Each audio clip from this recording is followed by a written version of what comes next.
Thanks, Ross. Good evening. First of all, just want to just offer my sincere condolences to the Boyd family. I'm sure most everyone has heard about the passing of Taj's dad, and obviously I've got a long relationship with the Boyd family, and Tim was a good man, and heart just breaks. Life is hard, and these are things that we all deal with for sure in our lives, but it doesn't make it easy. And Taj was like a son to me. And just my heart is heavy because I know the hurt that he's dealing with, and his brother and his mom and just their whole family. So just ask for the Clemson family to pray for the Boyds. I know the good Lord's got his arms around them and will comfort them, but just pray that everyone will cover them in prayer as well. So, with that, open up for questions.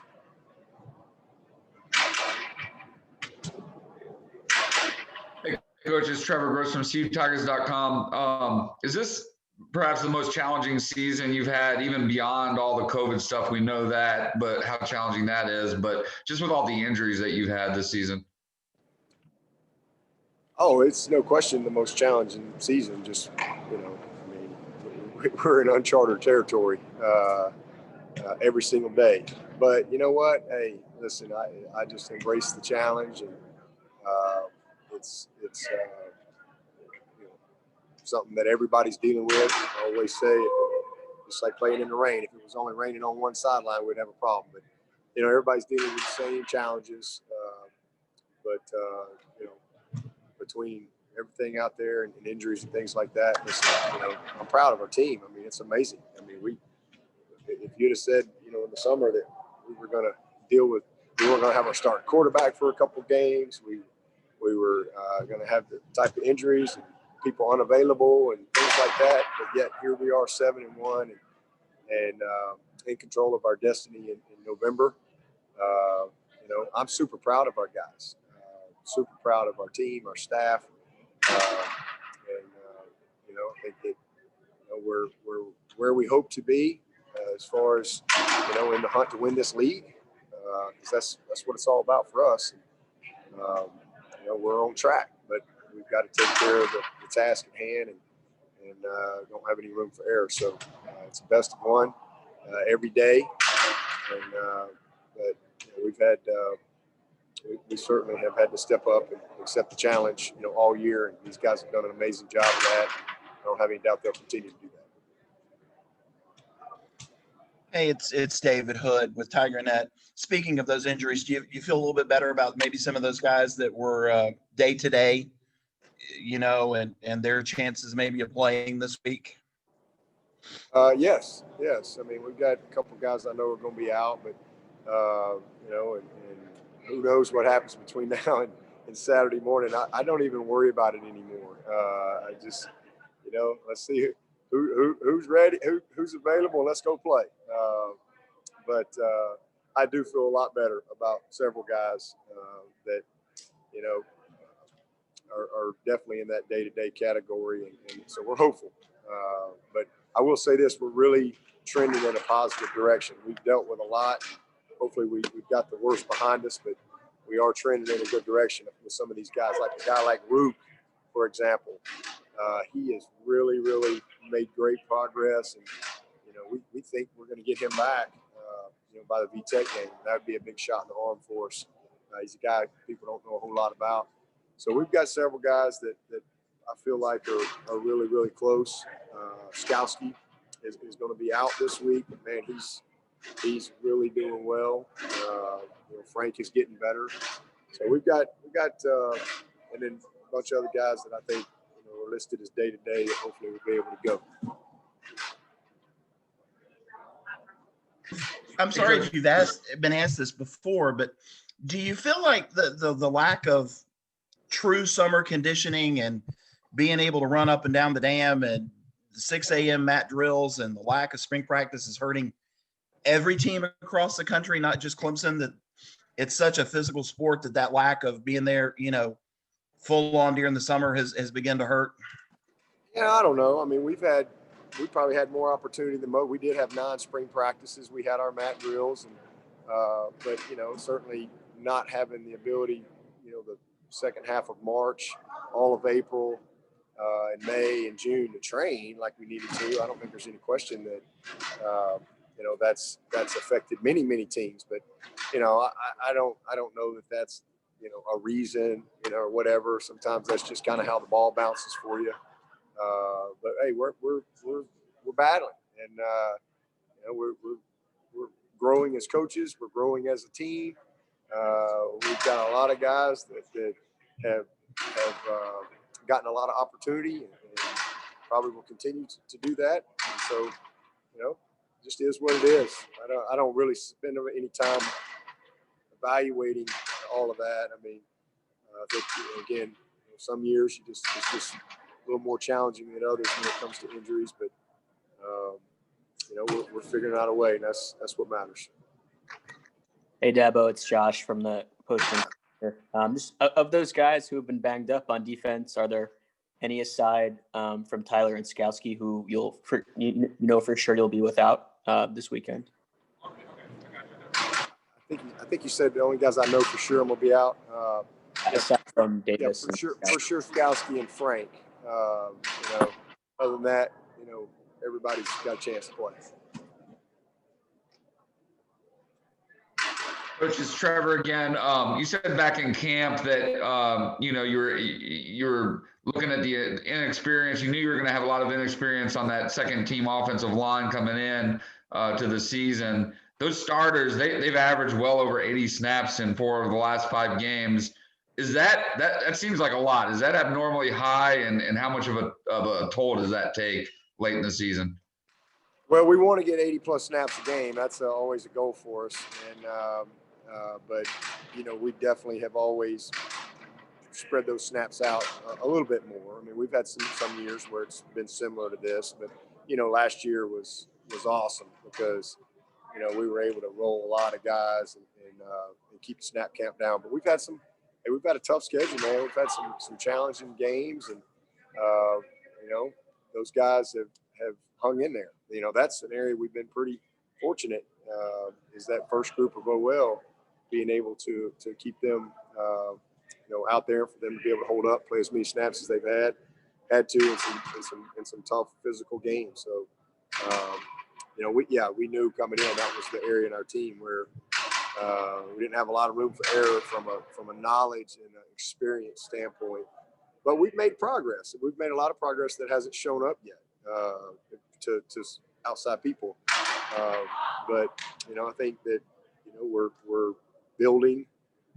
We always build to this time of year, and we're way better now than we were when we started. And if some of these guys had to go in there and get it done for us, I feel a lot better about it. I mean, we don't have anybody that's ready to be a starter for us yet. Walker Parks is not far away. He's really done well with his opportunity. Trotter is coming on for us as a redshirt freshman. T.O. has made some progress. Mitchell. So we're getting there. Taquan is still learning. He's got a lot to learn, transitioning to the new position. But we like the guys. But some of these games have just worked out where we just haven't had as much opportunity to get some of those guys some game reps. But they're getting them in practice, I can assure you. Dabo, Larry Williams here. Continuing on the offensive line, second team offensive line theme. Hadn't asked about Blake Vincent in a while. I'm assuming his knee just hasn't been able to get back to where y'all want it. Yeah. The knee is a lot better, but he's one of those guys that I would say is the epitome of what David was alluding to earlier. Because he's just not where he needs to be strength wise overall, because we have him back from a knee and not able to really train, in a while. So he's got plenty of knowledge, knows what to do, but his functional strength isn't where it needs to be. So he's improving, and so that's kind of been he's progressing through the season and doing what he needs to do. but that's the biggest thing that's held him back. I mean, it's not knowledge. It's just he's not quite where he needs to be from an explosive strength standpoint. Hey, Dabo, it's Anna with Clemson 24/7. I think Justin Maskell has started the past 4 games or so over KJ Henry. Is there anything there that he's done to kind of earn that starting role? And is that still, in your eye, a competition every week?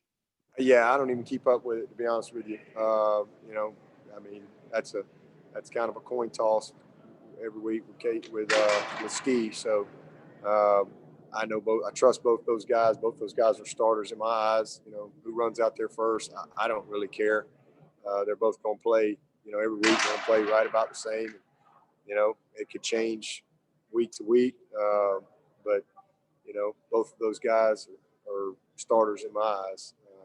Yeah, it's not something I didn't really pay much attention to at that position with those 2 guys, because I know that both of them are going to be ready. Both of them are dependable. Both of them are committed, and both of them are going to play a lot. So I just kind of leave that up to Ski. Hey, Coach, Lawton Swan with Clemson Sports Talk. I know in the past you guys have used Headspace and things like that, but, you know, just the mental health of the players with the season and the way things are going. Have you had any special speakers or anything to kind of, you know, just keep those guys' spirits up as they kind of deal with the pandemic and the different life on campus, et cetera? Yeah, we've had several bunch of speakers. You know, several guys that have zoomed in.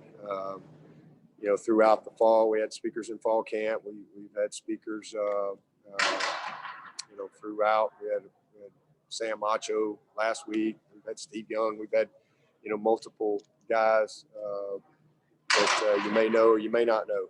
And, you know, so we've done all that stuff. But these guys, you know, the biggest thing, it comes down to, you know, us here, you know, in our daily interactions with them. I mean, you know, the mental health of, I mean, our guys are fortunate because we get to do something that we love to do, even though there's isolation and there's just fatigue when it comes to Zoom and looking at a screen and all that stuff.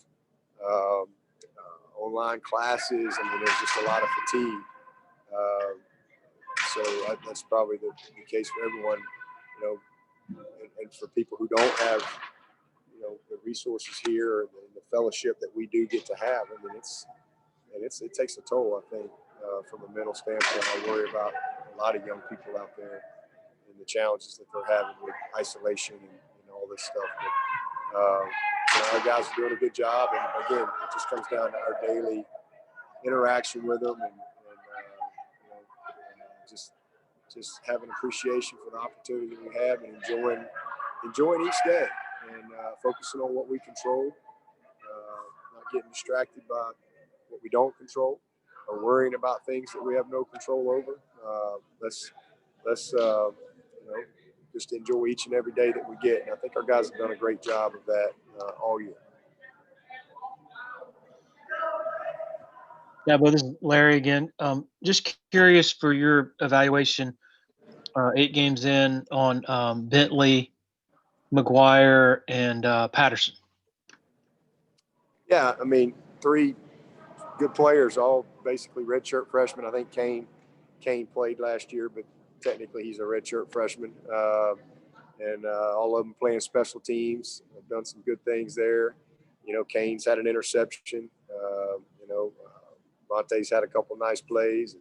You know, same thing with McGuire. So just 3 young, talented guys that are still, you know, learning and growing into the role and into the players that you know, Brent wants them to be and I want them to be. Love those guys, man. They're the right dudes.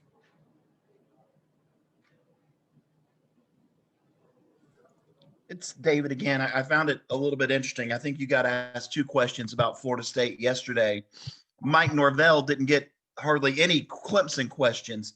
There's a 35-point, you know, point spread in this game.